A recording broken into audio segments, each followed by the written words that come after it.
Greetings and a warm welcome to all the dignitaries present here. I am Shwastika from Team Clearnet, serving as the allocated session assistant to ensure a seamless experience.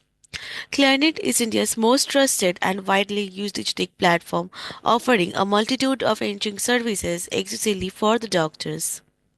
Clarinet is delighted to be chosen as a digital partner for this event, jointly organized by Karnataka chapter of IACTA, Indian Association of Cardiovascular Thoracic Surgeons, Indian College of Anesthesiologists, Global Intensive Care Symposium, International Society of Cardiac Ultrasound, and Global Healthcare Foundation.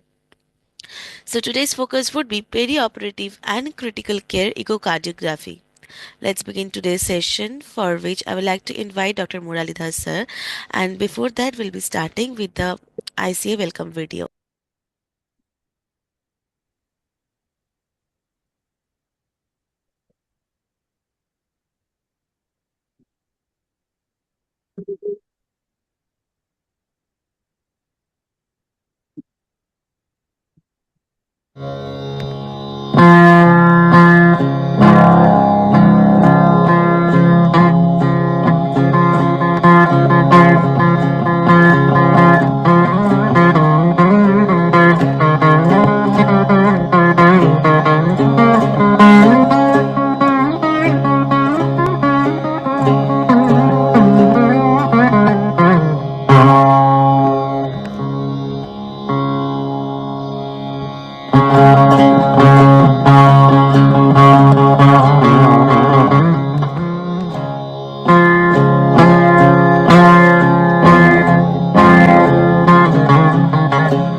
And now I would like to invite Dr. Mulali sir to take over. Over to you, sir. Good morning, and thank you, Swastika, for that introduction. I'm grateful to Clarnet for this support for this educational activity. It gives me immense pleasure to invite you for this edition of the Sunday breakfast session dealing with comprehensive transthoracic examination.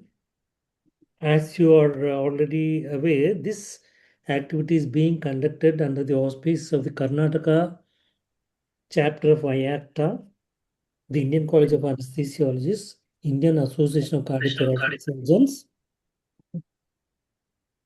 Global Intensive Care Symposium, International Society for Cardiac Ultrasound, and the Global Heart Care Foundation.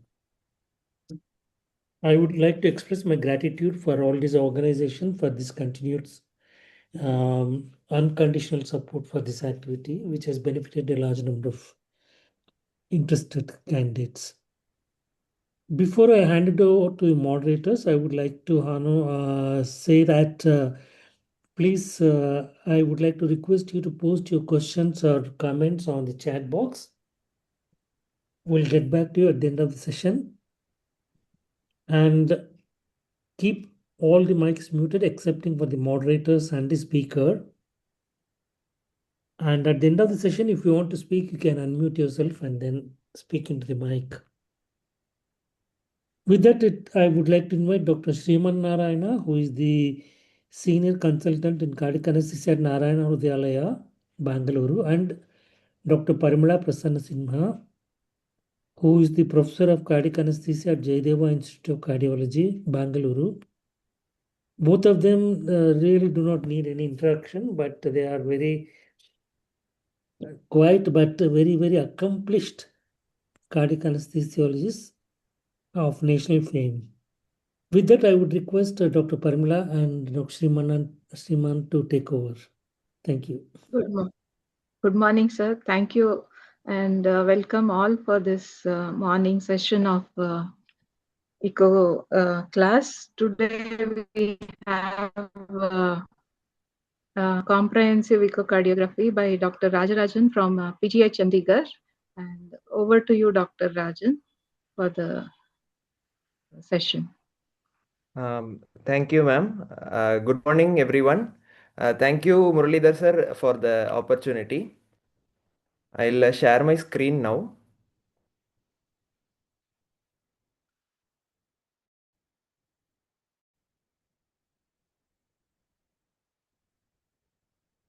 So today we'll be talking about comprehensive transthoracic echocardiography. So this talk is based on the American Society of Echocardiography's 2019 guidelines, and I do not have any disclosures. So we do echocardiography at our hospital, in the ICU, in emergency, in preoperatively in both non-cardiac surgery as well as in cardiac surgery, intraoperatively whenever feasible in non-cardiac surgery, for example, a patient with a femur fracture. And then we also do it in the post-operative period. So in this talk, I'll be dealing with three things: the basics, the views, and some miscellaneous topics. In the basics, I'll deal with the anatomy, the probe, and the probe movements. In the views, we'll look at the parasternal views, apical views, subcostal and suprasternal views. And finally, we look at additional views and tips, clinical examples, and what we are doing is just a 2D echo. So thanks to my teachers from whom I learned echocardiography, and I continue to learn echocardiography from my teachers as well as my residents and students. So the heart is enclosed within the thoracic cavity. The thoracic cavity is composed of the bony ribs and the air-filled lungs. Ultrasound cannot pass through both the bone as well as the lungs. So what we need for echocardiography is specific windows where we do not have bones or the lungs to interfere with the ultrasound. Four commonly used windows in echocardiography are the left parasternal window, the apical window, the subcostal, and the suprasternal. There are additional windows also which are not routinely used but which can be used in some special situations. The heart can be evaluated in three planes: the long axis plane, the short axis plane, and the apical plane. Our transthoracic echocardiography probe is a phased array probe. It has a small footprint, can fit in each of the windows. On the echocardiography probe, there is a marker. So in adult echocardiography, place this marker on the top right corner of the screen. So how to choose the transducer? Here you can see it is written X51. That means it has a 5 to 1 megahertz frequency. So how to choose the frequency of the ultrasound transducer? This is the first thing we need to do when we are going to do an echocardiography. So by using echocardiography, we are trying to differentiate the points within the tissue.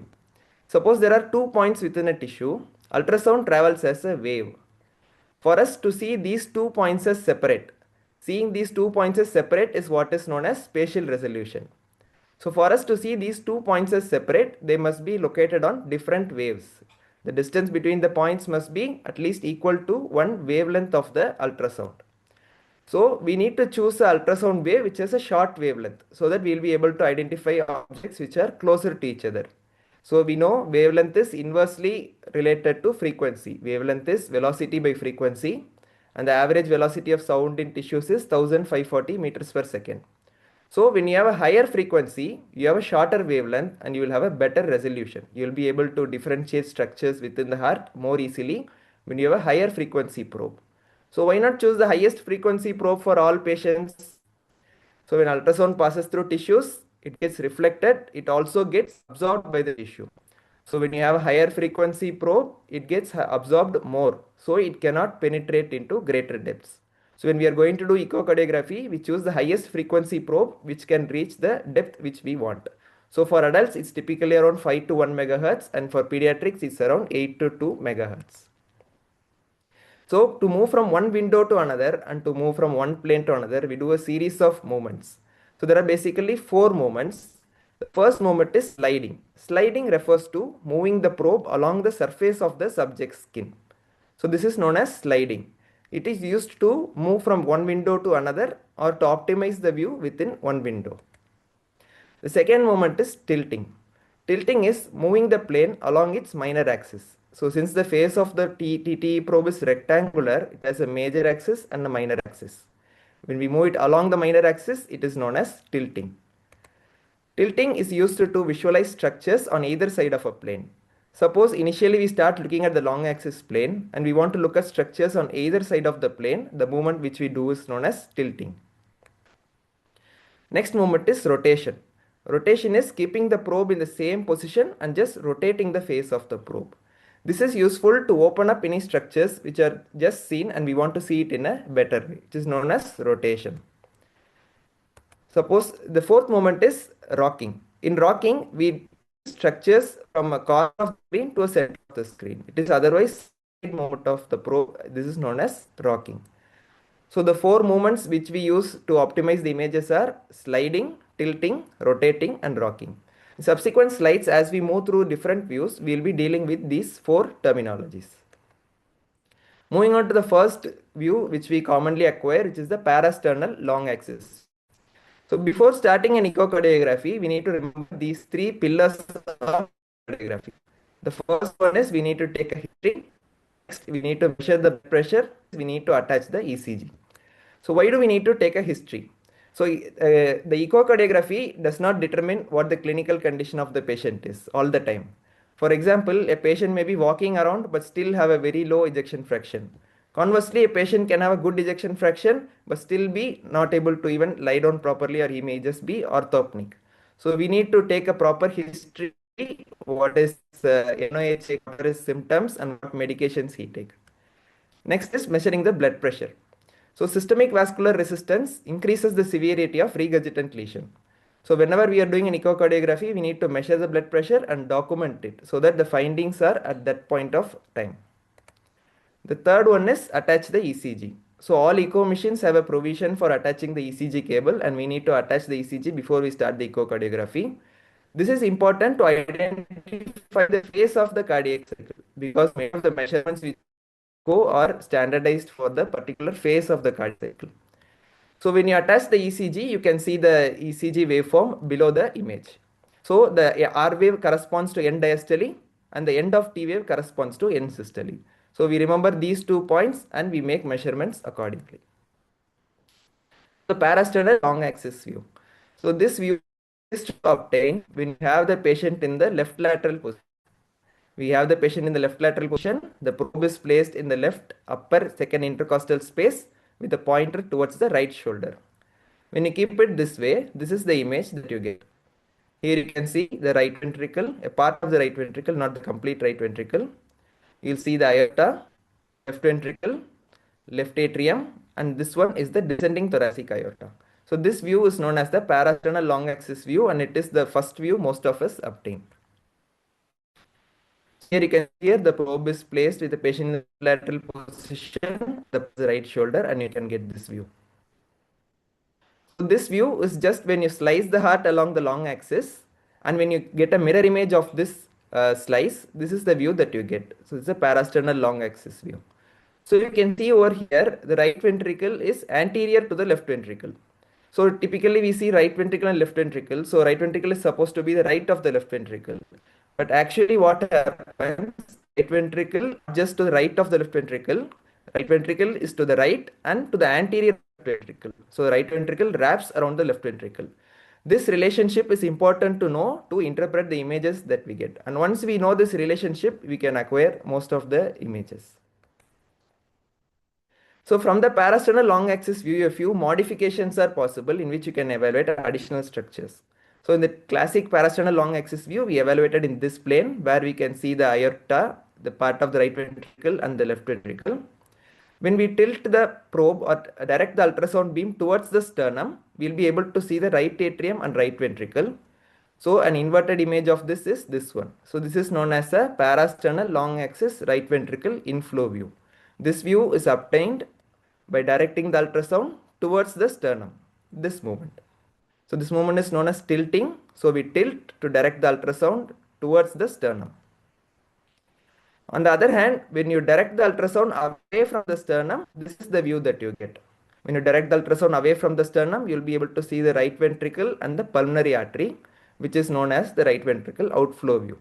Here, we are directing the ultrasound away from the sternum by tilting it. So in parasternal region, long axis view, there are three views. The classic parasternal long axis view, the right ventricle inflow view, and the right ventricle outflow view. Why are all these views important? So whenever we want to get a Doppler measurement, a pulse wave Doppler or a continuous wave Doppler, we need to get the best orientation for the velocities. So we get different views and choose the view which has the best orientation for the velocity. So in the inflow view, you may get a good orientation for the tricuspid regurgitation jet since you have a tricuspid valve. And in the right ventricle outflow view, you may get a good orientation for a pulmonary regurgitation jet since there is a good orientation for it. From parasternal long axis view, next we move to the parasternal short axis views. So in a parasternal short axis view, the first view that we get is a parasternal right ventricle inflow outflow view, where you can see the right to RV and outflow from the RV to PA. This view is obtained from the long axis view by rotating the probe by 90 degree. Here you can see we are rotating the probe by 90 degree from the long axis view to get the short axis view. So the structures you can see here, you can see in this video, this image also, the corresponding red line. You can see the right atrium, right ventricle and pulmonary artery and the pulmonary valve. So this is the structures which you see in the parasternal right ventricle inflow outflow view. So whenever you are getting the image, if you are able to have a mental picture of the heart and how you are trying to localize it, it's easier for you to correlate the structures. So from the next view we get is the parasternal basal short axis view. From the right ventricle inflow outflow view, if we direct the ultrasound caudally towards the foot, then we get the basal short axis view where we can see the mitral valve and the right ventricle. So this wall is the anterior wall of the left ventricle and this wall is the anteroseptal wall of the left ventricle. This is the inferior wall of the left ventricle. You can see that the anterior wall is not typically anterior, it is slightly lateral, while the anteroseptal is more anterior. So from the basal short axis view, from the right ventricle inflow outflow view, if we direct the ultrasound caudally, we get the basal short axis view. You can see also the anterior and posterior leaflets of the mitral valve. The next view is the mid-papillary short axis view. Here you see both the papillary muscles are of equal size. This view is obtained by further caudal tilt from the basal short axis view. So to say that it is a good mid-papillary short axis view, you need to have a circular left ventricle in end diastole. So only when you have a circular left end diastole, you can say it is a good mid-papillary short axis view, and it is only then that you can interpret regional wall motion abnormalities or global wall motion abnormalities. So next view is further tilting the ultrasound down, we get the apical short axis view. Here you don't see any papillary muscles anymore and you can see more circumferential motion of the left ventricle. So the four parasternal short axis views are the right ventricle inflow outflow view, the basal short axis view, the mid-papillary short axis view and the apical short axis view. All these views we just obtained by caudally or cranially tilting by keeping the probe at one part of the skin. A quick recap of the parasternal views. We go towards the right shoulder, we tilt it towards the sternum, then away from the sternum, then rotate the probe by 90 degree and tilt caudally. So when we do this sequence of movements, the images that we get are a parasternal long axis view, a right ventricle inflow view, a right ventricle outflow view, and when we rotate the probe, we get a right ventricle inflow outflow view. Then we get a basal short axis view, a mid-papillary short axis view, and a apical short axis view. So we get the sequence of these images with these movements. So why do we start with the parasternal long axis view all the time? So for this we need to look back at the history. So ultrasound initially came from sonar, which was used for underwater exploration. So what is basically the ultrasound, the probe sends ultrasound beam It gets reflected from the different structures, and the time delay it takes for the reflection to come back is used to calculate the distance at which each of the structures are located. So the initial ultrasound was just a single ultrasound beam which was transmitted. So you can see what was initially known as a A mode. So this A mode could only detect the distance at which different structures were present. Then subsequently came the B mode or the brightness mode. So the brightness mode also measured the intensity of the reflected ultrasound waves and then depicted those points with the brightness. If the structure reflects more amount of ultrasound, it was more brighter, and this was known as B mode. So when we repeat the B mode ultrasound over a period of time, that was known as M mode or motion mode. So historically, initially the only ultrasound modality which was available was the M mode, and the easiest window which was available was the parasternal window. And that is why we start with the parasternal long axis view.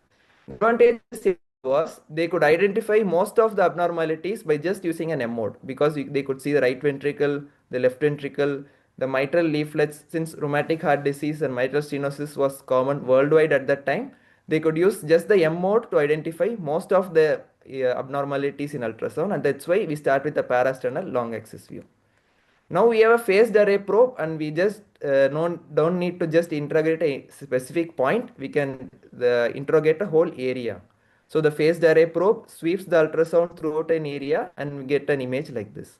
So that's why always we start with the parasternal long axis board, because it has a historical context also, and because it is easy to obtain also. So this is a parasternal long axis view. So there are two parasternal long axis views here. So which of these will you select as a good parasternal long axis view? So here I would select image B as a good parasternal long axis view, because the walls of the left ventricle are parallel to each other, the apex is not seen, and the walls are perpendicular to the direction of the ultrasound.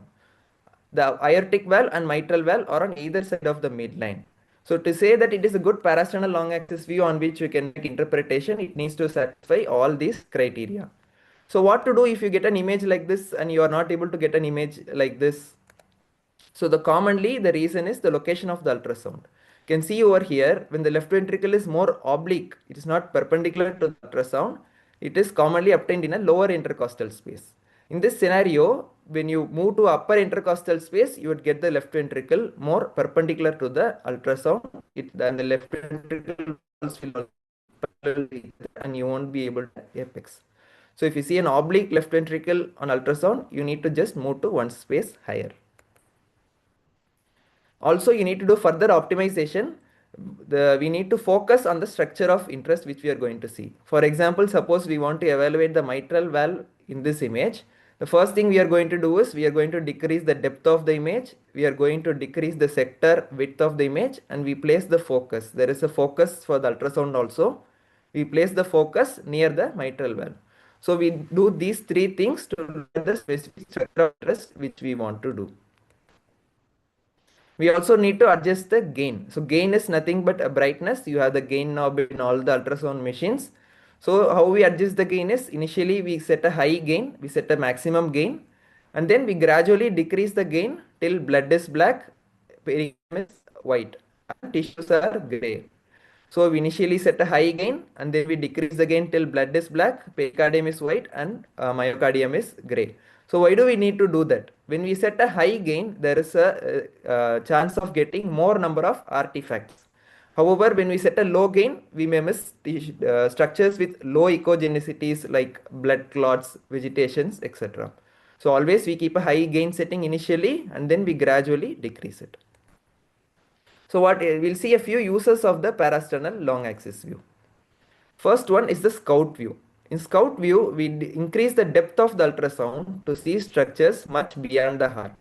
So the advantage of this scout view is will be able to evaluate for pericardial and pleural collections. Here you can see you are not able to see anything beyond the pericardium, because there is a lung over here with an intact pleura. When the pleura is intact and when there is no collection in the pleural cavity, we won't be able to see anything beyond that, because the lungs do not allow ultrasound to pass through. Here in image B, you can see a collection beyond the wall of the left ventricle. So this scout view is used to identify collections in the parasternal long axis view. Here, if the collection is below the if the collection is limited by the descending thoracic aorta, it indicates a pericardial collection, and if it is not limited by the descending thoracic aorta, it is a pleural collection. In this case, it is a pericardial collection. So it is also, we also use parasternal long axis view to do a structural evaluation. You can see these two images here. Image A is that of a normal heart and image B is that of an abnormal heart.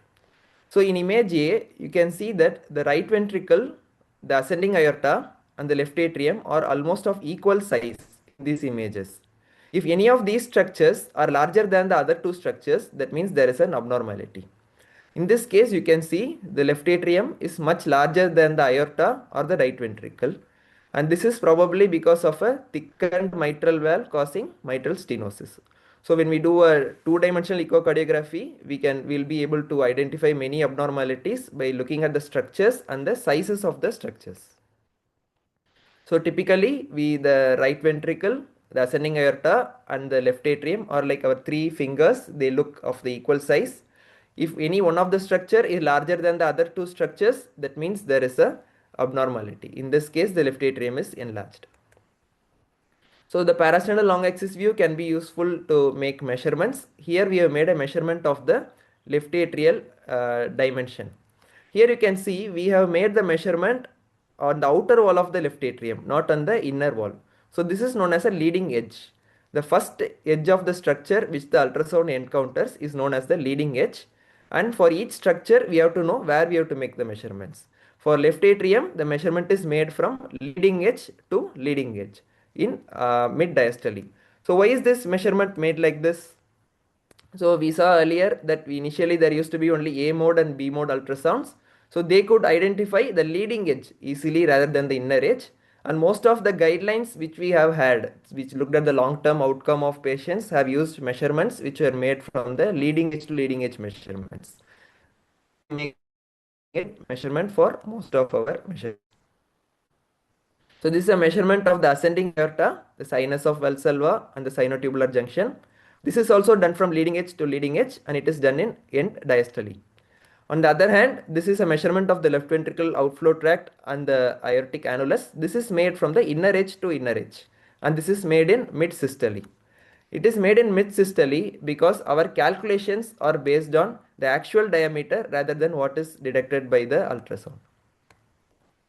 We can also do a functional evaluation, a measurement of the ejection fraction by the long. Here we measure the dimension of the left ventricle from the endocardial myocardial junction from the septum to the endocardial myocardial junction of the posterior wall.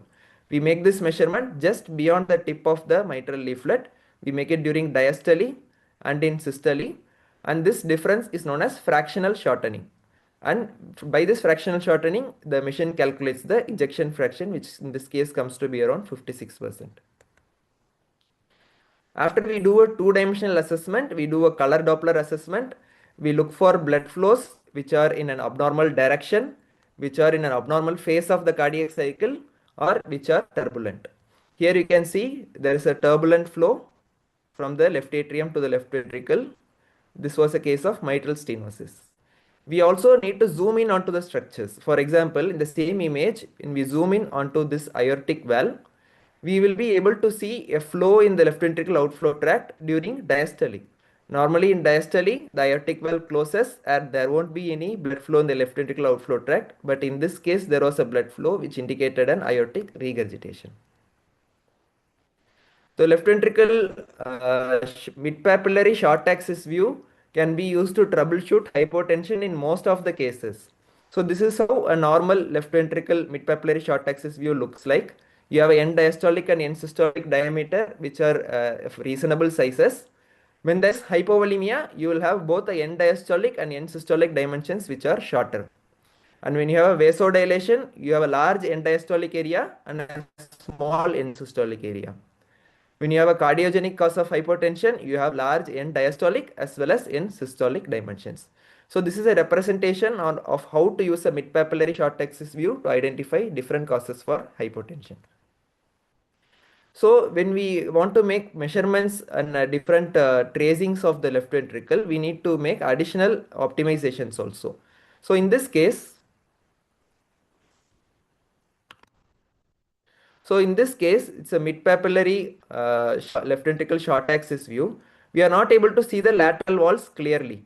We need to make a good image of the lateral walls if you have to make any measurement. However, we are not able to see the lateral walls clearly. So optimize this. There is a setting on the machine which is known as lateral gain compensation. So when you increase the lateral gain compensation, you will be able to see the structures which are laterally more clearly. Similarly, there is another option called harmonic imaging. Suppose we want to visualize the endocardium clearly. In image B, you can see that the endocardium is much clearly seen than image A. Because in image B, we have used harmonic imaging. When you use harmonic imaging, you will be able to delineate the endocardium more easily. Moving on to the apical views. From the parasternal window, when we slide the probe, we go on to the apical window. We slide the probe till we move on to the apex. So when we interrogate the heart in the apical plane, this is the cut section, and this is the inverted image which we are going to see on the echocardiography. Here you have the left ventricle, left atrium, and the right ventricle. To say that it is a good apical four-chamber view, you need to be able to see all the four chambers of the heart. You will need to have the interventricular septum in the middle of the image, and both the valves need to be seen in full excursion. Only when all these criteria are satisfied, you can say that it is a good four-chamber view. In addition, you also need to have apex which is pinching. Typically, when you keep the probe at the apex of the heart, you will see the apex which is pinching. On the other hand, if you happen to keep the probe slightly above, suppose you say one intercostal space above, you'll still be able to see the four chambers of the heart, and you'll still be able to see both the valves. However, that will be a shortened view of the heart, which is known as foreshortening. You will see the size of the heart which is actually lower than the actual size of the heart. In that case, you will see an apex which is rounded. So whenever you are getting an apical four-chamber view, make sure that the apex is pinching, and that indicates that you are at the true apex of the heart. So what is the use of the apical four-chamber view? It is useful to measure the ejection fraction by Simpson's method. By what we call as the biplane Simpson's method, it is useful to measure the ejection fraction. So to do that, we reduce the depth so that only the left ventricle is seen, and we trace the endocardial myocardial border both in diastole as well as in systole. So when you make both these measurements, the machine calculates the ejection fraction by the Simpson's method and gives it over here. In this case, it is 56%. So for our patients, diastolic function is also very important, because that can affect the NOHA status of the patient, as well as it can determine how much fluid you can give. So the four-chamber view gives a good assessment of the diastolic function also. So commonly, to assess the diastolic function, we put a pulse wave Doppler at the tip of the mitral leaflets. We put a tissue pulse wave Doppler at both the mitral annulus, both the lateral mitral annulus and the septal mitral annulus. So a combination of these measurements can give you an estimate of the diastolic function. In addition, you can also calculate the left atrial area or the volume, which is also an integral part of the diastolic function of the heart. So by the four-chamber view, you get most of the measurements which you want to evaluate the diastolic function. From the four-chamber view, if the tilt the ultrasound anteriorly, then you get the left ventricle outflow tract and the aorta. So this is known as apical five-chamber view. So when you tilt the probe anteriorly from the four-chamber view, you get the apical five-chamber view, where you can see the left ventricle outflow tract and the aorta. So suppose we want to measure the blood flow across the left ventricle outflow tract using a pulse wave Doppler. So which of the two images will you use? Will you use image A, which is apical five-chamber view, or will you use image B, which is a zoomed image of the parasternal long axis view? So which of these two images is ideal for measuring the velocity across the left ventricle outflow tract by pulse wave Doppler? So by the physics of ultrasound, we know that when an object travels towards the probe, the frequency of the received pulses by the transducer is higher than the frequency of the transmitted pulses. So this difference in frequency between the received pulses and transmitted pulses is used to calculate the velocity of the structure. So to make an accurate assessment of the velocity of the structure, we need the axis of the movement of the structure to be almost parallel to the line of the ultrasound. Here you can see this is the line of ultrasound and the RBCs are moving this way. So this needs to be almost parallel to each other so that you accurately measure the velocity, or at least this angle, which is the angle between the axis of the movement of the structure and the ultrasound, needs to be less than 20 degrees. So whenever we need to choose an image for making a pulse wave Doppler measurement, we have to make sure that the flow is within 20 degrees of the line of interrogation. Here you can see in the long axis view, it is less than 20 degree. In the apical 5 chamber view, it is less than 20 degree. While in the long axis view, the flow is almost perpendicular to the line of interrogation. So the apical 5 chamber view is useful to measure the velocity across the left ventricular outflow tract. Here we put a pulse wave Doppler and measure the velocity. Here you have time along the x-axis and velocity along the y-axis, and by using the pulse wave Doppler at the left ventricular outflow tract, we have measured the velocity across it. When we tilt the ultrasound beam posteriorly from the apical 4-chamber view, you get the coronary sinus. So the coronary sinus is just posterior to the mitral valve. So when you tilt the ultrasound posteriorly, you will see the coronary sinus coming and going behind the mitral valve. So from the apical 4-chamber view, you can get these two views by tilting the probe either anteriorly or posteriorly. By rotating the probe from the 4-chamber view, you get additional views. If you rotate the probe counterclockwise, initially we get the 2-chamber view where you can see the anterior and inferior wall of the left ventricle. When you rotate it further, we get the apical 3-chamber view. This view is the same as the parasternal long axis view but viewed from a different direction. Again, this gives a good orientation for evaluation of flow across the left ventricle outflow tract.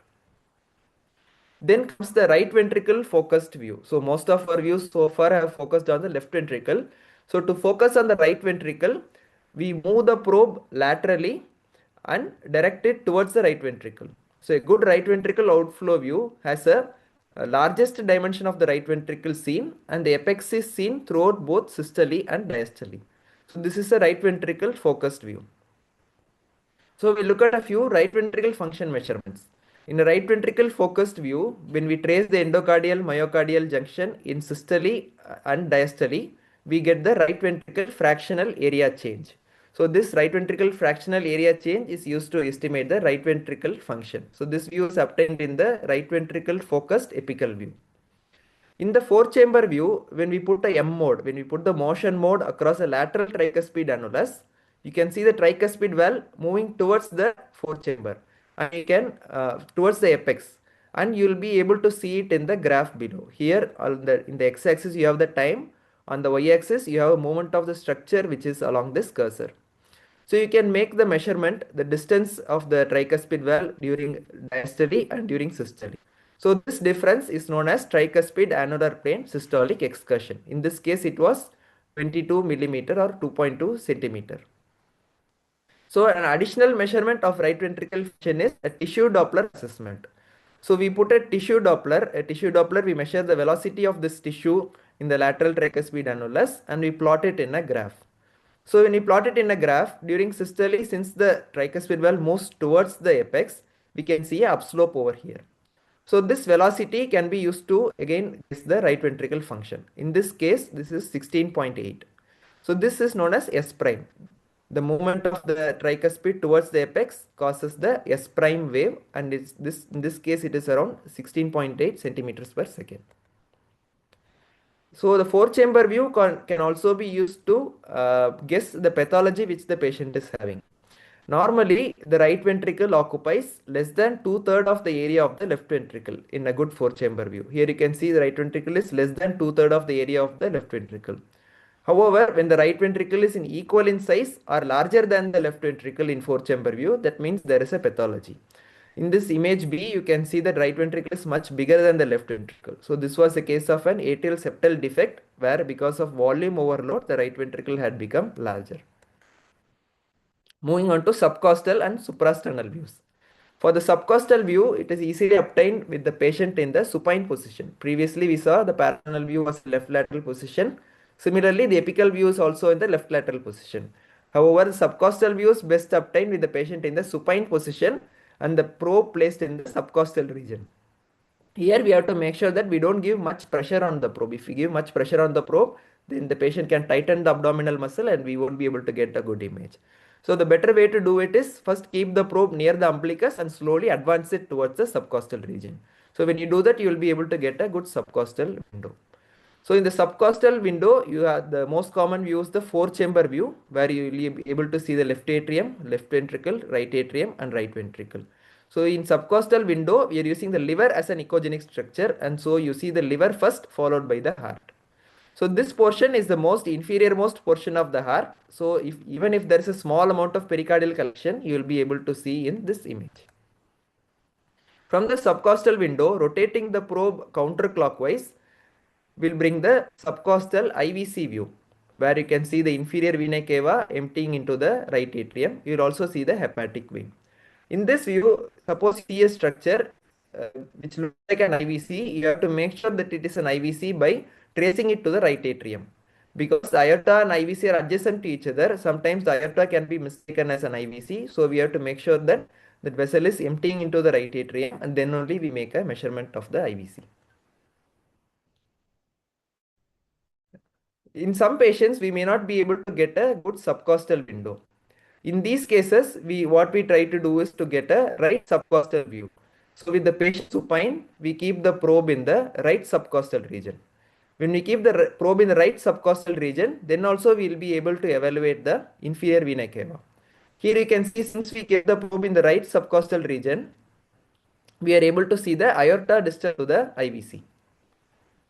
So just a minute, I'll just switch off my video. The net is going down.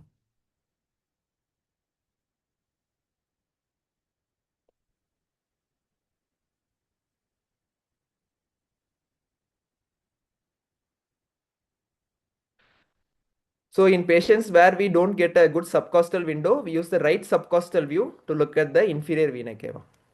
In the right subcostal window, moving the probe slightly anteriorly will also bring the portal vein into view, and recently the upcoming modality is the Vexus score. So we can measure the portal vein pulsatility also from this subcostal window.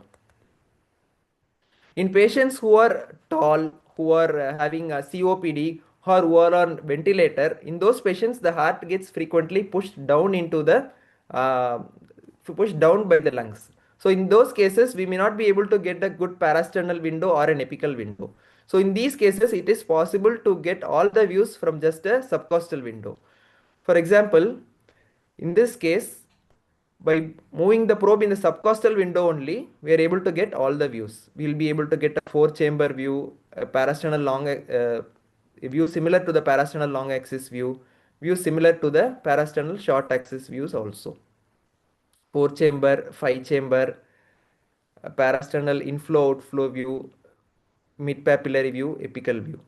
So in patients who are tall, who are having COPD, or in patients who are on ventilator, you will be able to get all the views from a subcostal window only. Moving on to the final window, which is a suprasternal window. Here we visualize the arch of aorta and the branches of the arch of aorta and the descending aorta over here. So the arch of aorta is in a different plane than the heart. So we need to have a different orientation. Typically, the arch of aorta is in a plane between the right tip of scapula and the left nipple. So we keep the probe in the suprasternal notch with the head extended and with the probe between the left tip of scapula and the right nipple. So when we keep the probe like this is the image that we get. We'll be able to see the branches of the arch of aorta and descending aorta.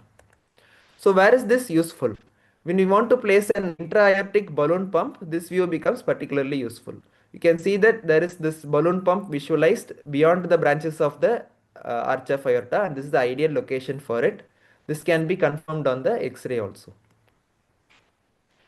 So in some cases, we'll need to detect if the patient has a patent foramen ovale or not. A patent foramen ovale is normally not seen by transthoracic echocardiography. So what we do is we inject agitated saline to visualize for the patent foramen ovale. So how is it done? So we connect a three-way to the cannula of the patient. We connect two 10 ml syringes. One 10 ml syringe which is filled with saline and another empty 10 ml syringe. We agitate the saline between these two syringes. So when we agitate the saline, we generate micro bubbles. Once we generate the micro bubbles, we inject it into the patient. We have to make sure that there are no macro bubbles, there should only be micro bubbles. When we inject it into the patient, we can see the air bubbles coming into the right atrium and the right ventricle.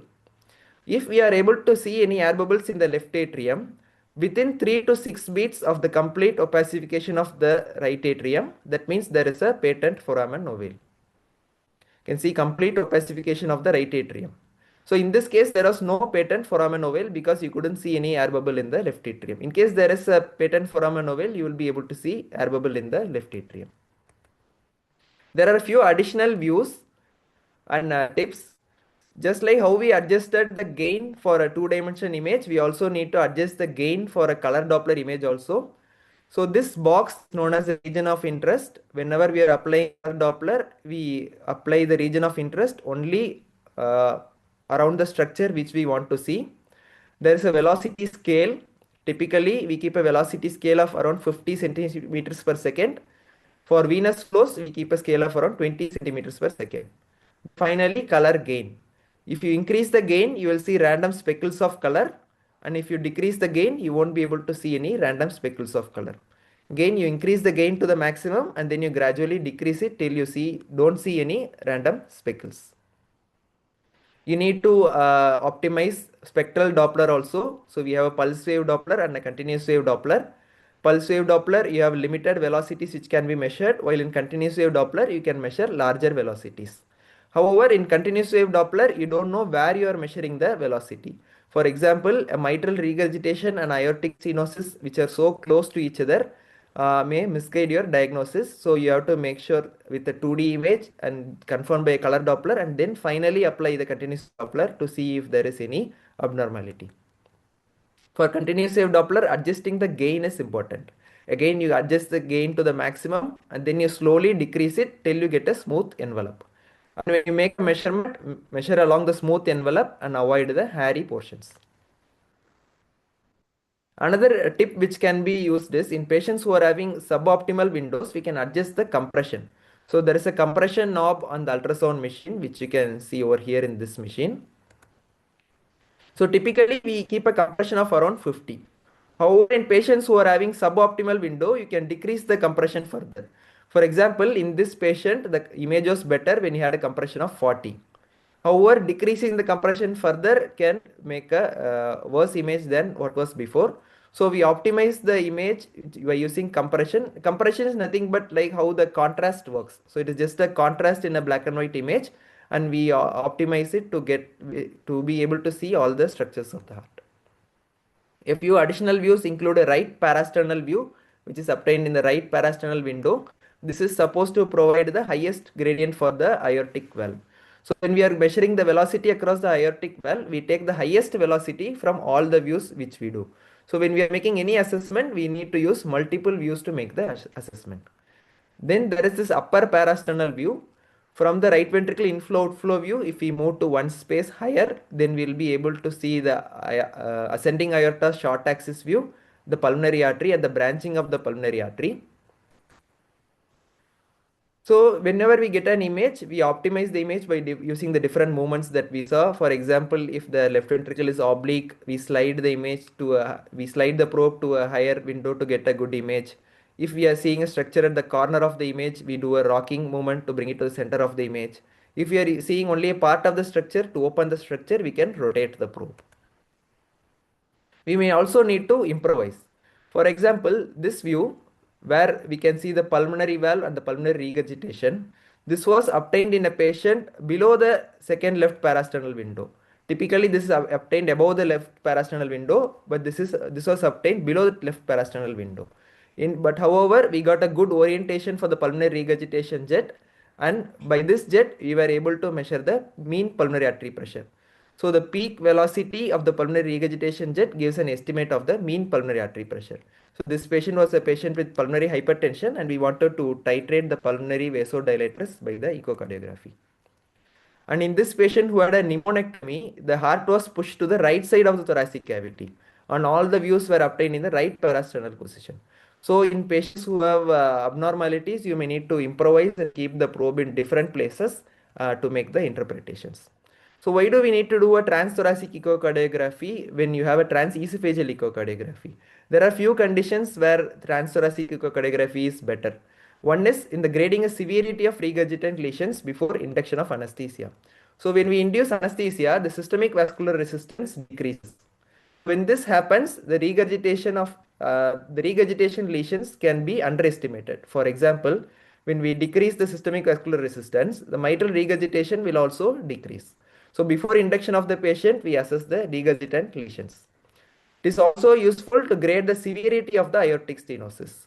This view provides a good orientation for measurement of the aortic velocity, which cannot be obtained in a transesophageal echocardiography. It is also useful to assess the atrial size and function. For example, in this transesophageal echocardiography, you cannot see the posterior wall of the left atrium. However, here you can see the complete size of the left atrium, and we will be able to assess the left atrial size and function. We can also look for apical VSTs. Structures which are closest to the probe are better seen than structures which are far away from the probe. So since the apical is far away from the probe in TE, TTE is the preferred modality for locating apical ventricular septal defects. It is also useful for identification of the great arteries, which is tough to do in transesophageal echocardiography. Postoperatively, it is useful to plan weaning and extubation, for a pre-discharge review for residual lesions, and for troubleshooting hypotension, low cardiac output, hypoxemia, and cardiac arrest. For example, in this patient who had unexplained hypoxemia, we found that there was a shunt from the right atrium to left atrium, which was causing a hypoxemia. The deoxygenated blood was flowing from the right atrium, left atrium, and going into the systemic circulation. So we can use TTE for pericardial collections. So these are all images acquired by our residents. Pericardial collections can be generalized or localized post-cardiac surgery. Here it is more near the left ventricle, while in this case it is more near the right ventricle. Can also see a diastolic collapse of the right ventricle, indicating a tamponade physiology. So this was a more recent case. Post-operatively, there was hypotension. We saw there was some collection around the right ventricle. So we did a TE. We do a early TE whenever there is a doubt. So there was again a collection on the right atrium, right ventricle. On opening the sternum, we could see the cavity was filled with blood. So after removing the blood, we could see portions of the heart, and on TE also the collection got cleared.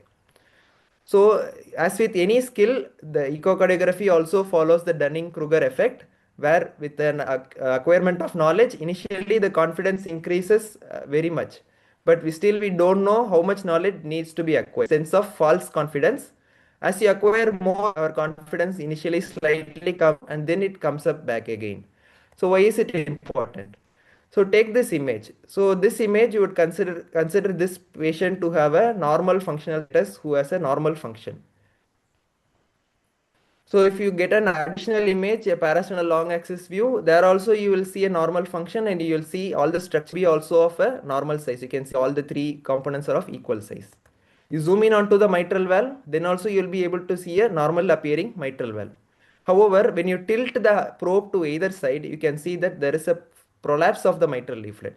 So this patient had a mitral regurgitation, an acute mitral regurgitation. That's why the left atrium is not big.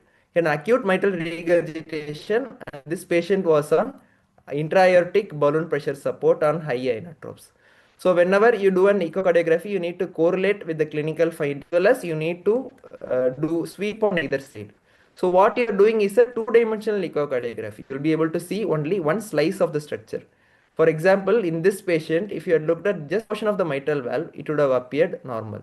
However, when you tilt the probe, then you will be able to see the prolapsed portion of the mitral valve, as is what is seen in this image.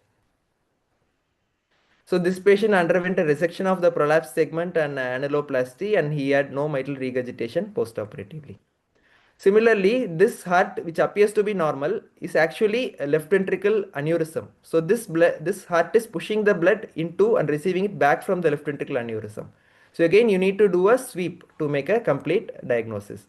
Since we are using only a two-dimensional echocardiography, we need to move the probe on either side. We need to tilt it, we need to rock it to see all the structures around it to rule out any abnormality. So then there comes pediatric transthoracic echocardiography, which has a different protocol. For example, we do the most common window, subcostal window. We also invert the image. We also do a sweep, tilt the probe from posterior to anterior. For example, in this case, was a case of transposition of the great arteries. When we tilted the probe from posterior to anterior, we found that the pulmonary valve was posterior and the aortic valve was anterior, which is consistent with the transposition of the great arteries. So to summarize, views and the probe movements, have a mental picture of the heart in the thoracic cavity and optimize the image for standardization and shoulder alignment. Thank you. Thank you very much, Dr. Rajan. And if there are any questions, they can be asked through the chat, or they can unmute and ask. I wanted to know, how do you see the patent ductus arteriosus in transthoracic imaging? Right. So for congenital heart diseases, there are additional views, typically the upper parasternal views and the subcostal views. So the patent ductus arteriosus can be seen in the left upper parasternal. There is a particular view known as a three vessel view, where we'll be able to see the aorta, the pulmonary artery, as well as the patent ductus arteriosus. So that is a different view from the adult view. That we usually don't get that view in adults. In children, the ribs are not completely calcified, so we'll get many additional views in children than what we get in adults. Thank you. There is a question. Please explain probe placement to obtain the RV inflow view and inflow outflow view in parasternal long axis. Okay, so the probe is placed in the same location. It is placed in the left second parasternal position. It is just tilted towards the sternum or away from the sternum. If you tilt it towards the sternum, we get the inflow view. If you tilt it away from the sternum, you get the outflow view. So the probe placement is same as the parasternal long axis view. It is only the tilting which differs. Thank you. There's one more question. TTE is sensitive than transesophageal for LV apical clot. Is it true? Yes, so as we saw earlier, structure which are closer to the ultrasound probe are better seen than structures which are farther away.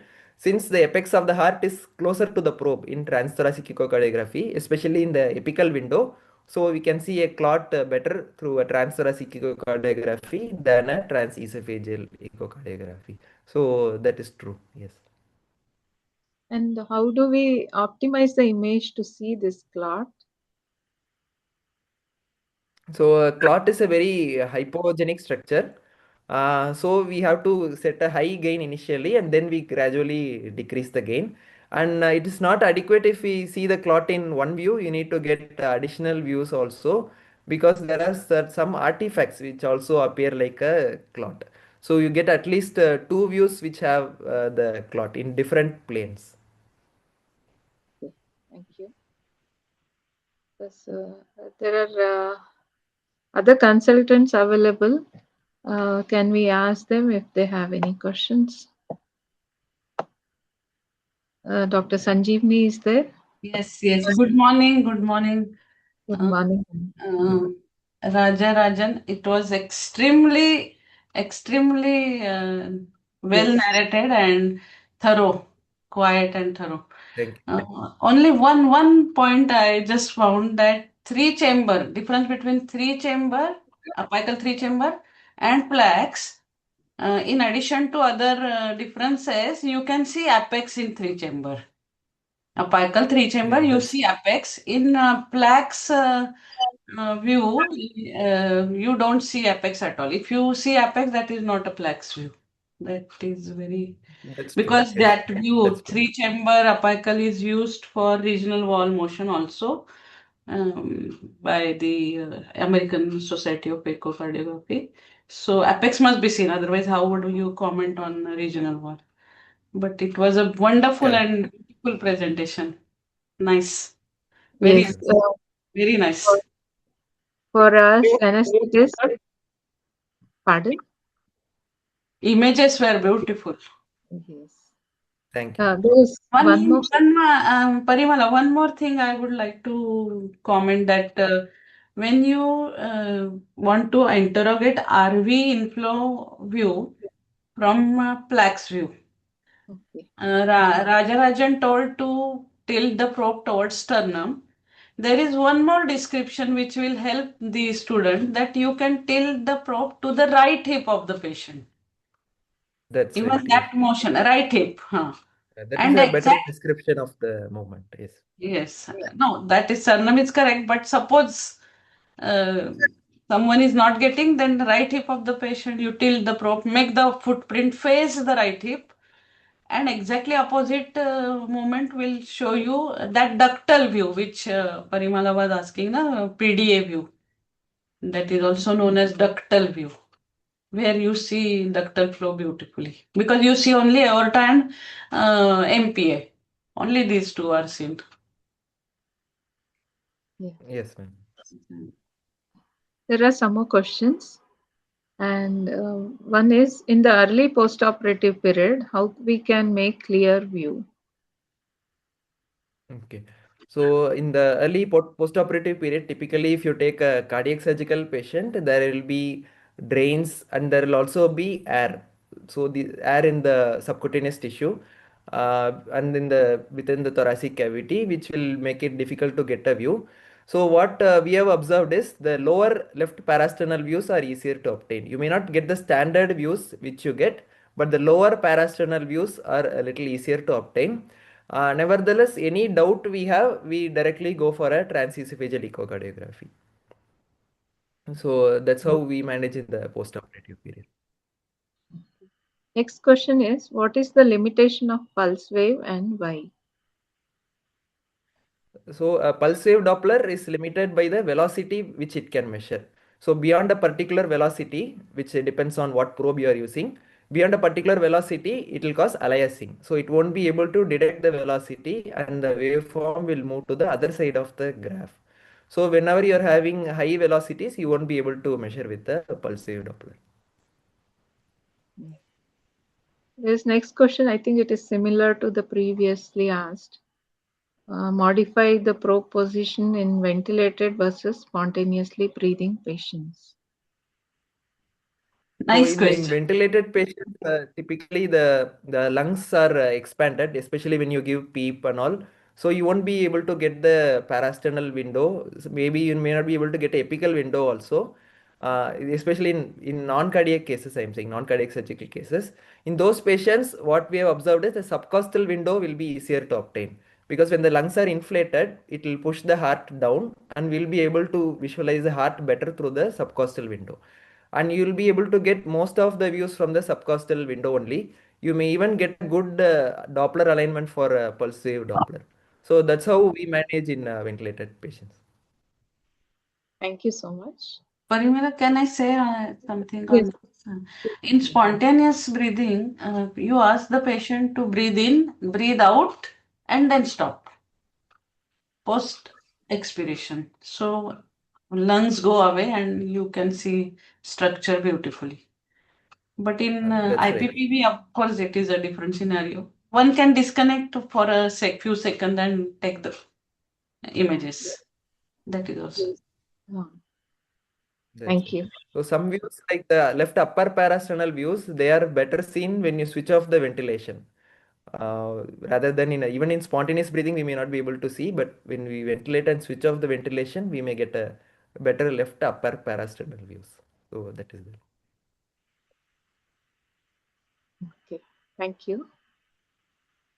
Um, Thank you so much, Rajarajan. Lovely talk, really enjoyable. Um, Thank you, sir. may I request Shriman to make some final comments?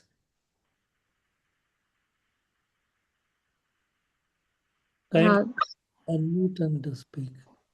there's one more question on view about view of pulmonary veins.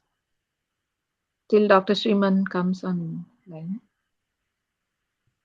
So the pulmonary veins can be seen in the apical four-chamber view, but since in the operative period as well as post-operatively, we cannot make the patient in the left lateral position very easily. I don't have much experience in visualizing the pulmons through transthoracic echocardiography. So apical view is best obtained in the patient with the patient in the left lateral position. And since the pulmonary vein is very far away from the probe, you need the best possible view to visualize the pulmonary veins. But when you want to grade the diastolic dysfunction, you need to visualize the pulmonary veins. Thank you. Yeah, Dr. Rajan, it was a nice presentation. Enlightening Thank you. on the transesophageal. Normally we do transesophageal, transthoracic we do less. So I think it was a better way to see the patient before induction and then put a probe. Definitely, yes, sir. We do for all our patients, transthoracic echo. We should also start doing that because now only we are putting a probe after the induction. I think pre-induction also it gives a better view. Enlightening, yes, the disease than only doing a transesophageal. Yes, sir. Thank you so much. And now that we have almost past the scheduled time for the talk, we will conclude this session. And I would like to thank Dr. Shriman and Parimala for being present and Dr. Sanjeevani for her comments.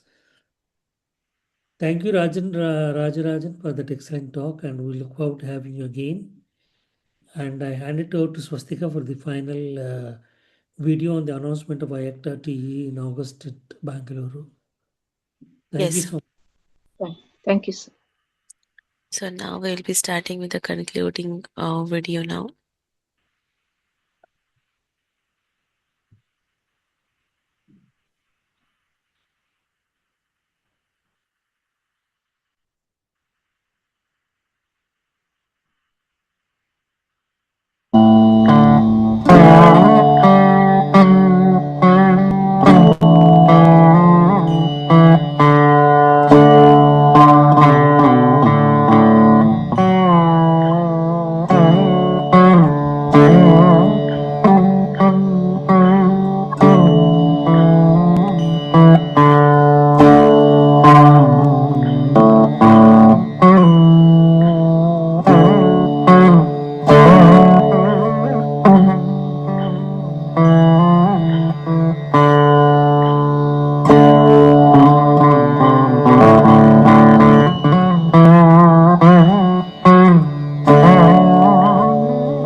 So now, thank you so much to all the dignitaries present here. It is really glad to have all these brilliant people together today, and I hope you all had a. So, with everyone's permission, I'm concluding the session in here for today, and looking forward to host you again. Thank you so much, everyone. Thank you. Thank you. Have a good day.